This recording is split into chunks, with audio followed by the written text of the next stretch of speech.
temos ali, portanto, uma ampliação, se houvesse ataque, invasão da Guiana, uma ampliação da base de atuação de tudo que é o crime organizado, de tudo que é o Foro de São Paulo, tudo que é o narcotráfico junto ao Brasil e contra os brasileiros, né? Então, em termos de antecedentes imediatos, o que nós temos também? Guerra da Ucrânia, e temos a assunção do negócio aí chamado governo Lula no Brasil, que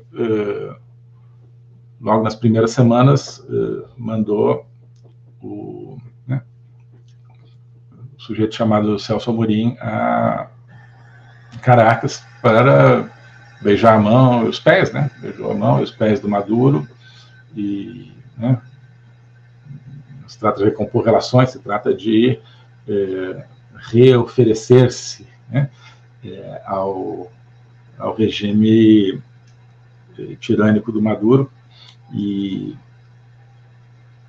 o Brasil passou, então, a exercer esse papel de principal, talvez, legitimador ou relegitimador de Maduro, né, convidando-o para a cúpula de presidentes em Brasília, né, da América do Sul, onde, né, até o presidente esquerdista do Chile criticou, além do presidente do Uruguai, criticou essa presença do Maduro, a falta de democracia na Venezuela, mas ficou por isso mesmo.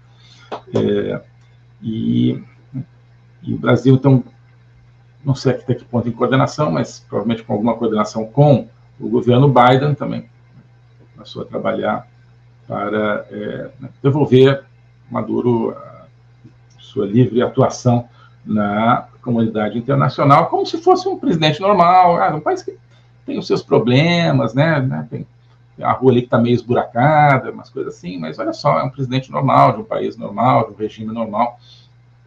Isso cada vez mais é assim que, não só o Brasil, claro, já está tratando assim, mas que os Estados Unidos deveriam defender a democracia, mas estão lá de pijama, né? É assim que estão tratando a Venezuela. Tem uns probleminhas internos lá, mas a Maduro disse que vai fazer eleição, pô, beleza, então vamos deixar rolar. Então o Brasil ajudou a preparar esse momento.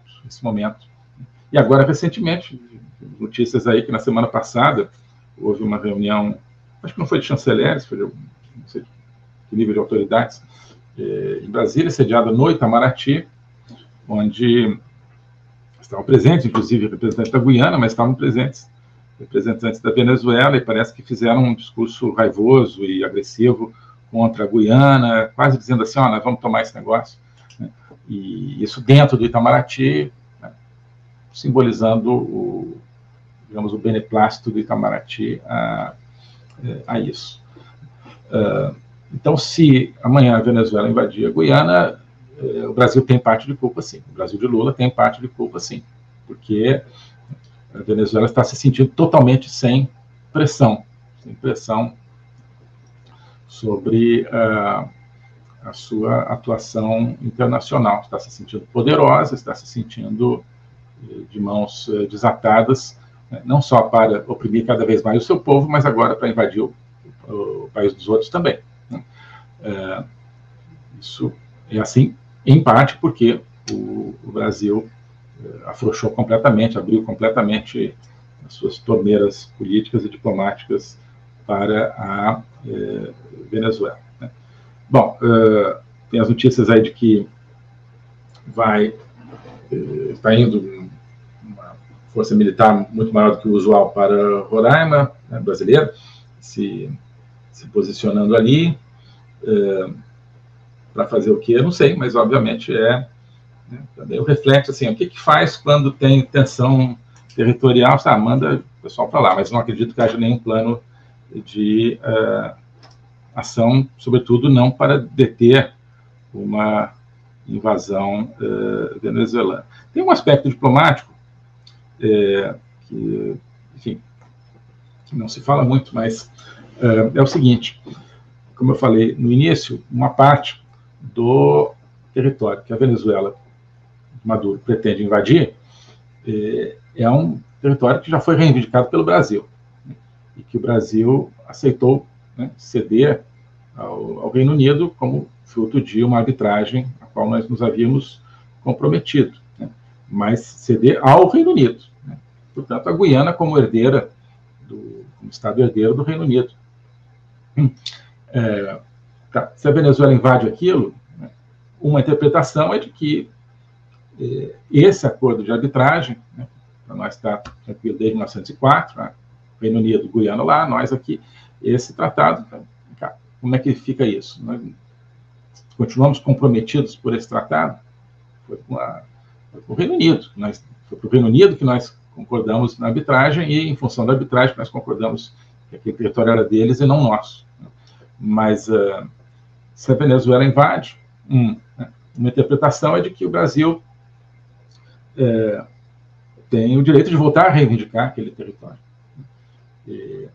Tem o direito de considerar que a Venezuela está quebrando um pacto nosso com o Reino Unido da época e nós temos o direito de intervir, nós temos o direito de defender aquilo que nós entendemos como sendo já entendemos no passado como sendo nosso território. É uma possibilidade, né? Isso vai acontecer? Claro que não. Claro que não. Eu acho assim, né? Nós tivemos uma experiência recente em relação a Forças Armadas, negócio de quartel, né? Então, assim como patriotas brasileiros, né, segundo o general comandante Planalto, né, os tolinhos, entre aspas, acharam que nós estávamos ali para protegê-los, né, e estávamos ali para prendê-los no alvorecer do dia seguinte, né. De repente também algum guianense pode estar achando que o Brasil está aqui para nos proteger e não sei, né? Não sei o que essas tropas brasileiras vão fazer lá. Tem gente que está interpretando, não, é porque nas operações venezuelanas, para atingir ali o sudoeste da Guiana, faria sentido eles passarem pelo território brasileiro, passarem por Roraima, e o Brasil não pode admitir isso, então tem que ter as tropas lá, né?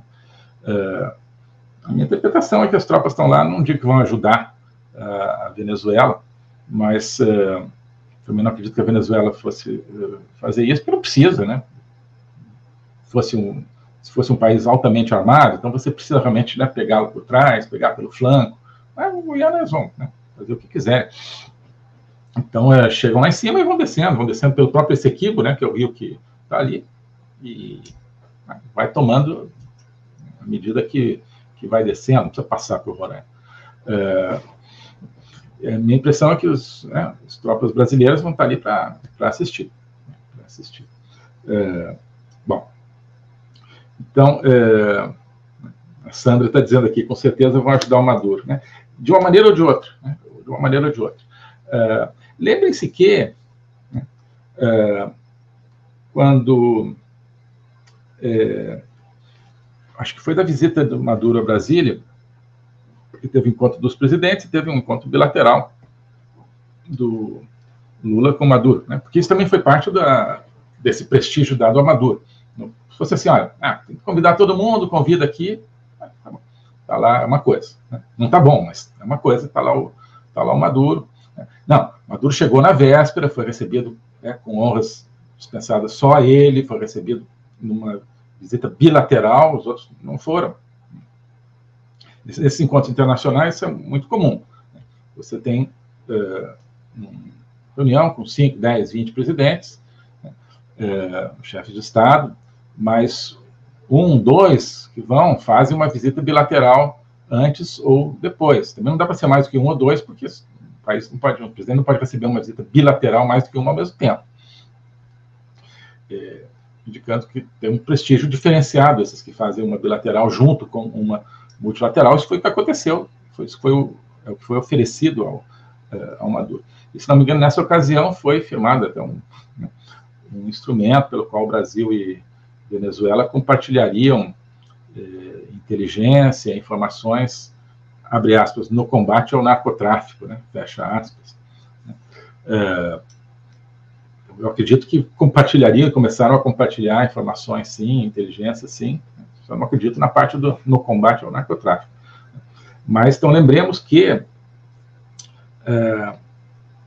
cerca de um mês atrás, não lembro se nós comentamos aqui nas lives, acho que sim, os Estados Unidos se queixaram diretamente a um representante diplomático do Brasil de que informações do serviço de inteligência brasileiro, do serviço de inteligência americanos, que tinham sido passadas ao Brasil para ajudar no combate ao crime organizado, tinham sido vazadas pelos serviços de inteligência brasileiros ou pelo governo brasileiro para terceiros, né? Não sei que informações são essas, né? Não sabemos nem quem são esses terceiros, mas podemos imaginar que, de repente, né, faz parte do tal acordo Venezuela-Brasil, né? O Brasil, ao longo do tempo, tem recebido muita informação dos serviços americanos para ajudar a combater o narcotráfico. Agora, o governo brasileiro, né, parece estar inclinado a usar isso, né, não para combater o narcotráfico, né, em relação ao narcotráfico, mas não no sentido de combatê-lo. Então, bom, o certo é que tem talvez aí parte da inteligência brasileira que pode estar sendo utilizada a favor dos desígnios de Maduro. Então, temos esse cenário, e esse é o cenário mais aparente. Hoje em dia, sobretudo quando é América do Sul, quando é Brasil, a gente tem que, vamos abrir o porão, né? O porão tem muito bicho, muito mais feio do que os bichos que já são feios que a gente vê na superfície, né?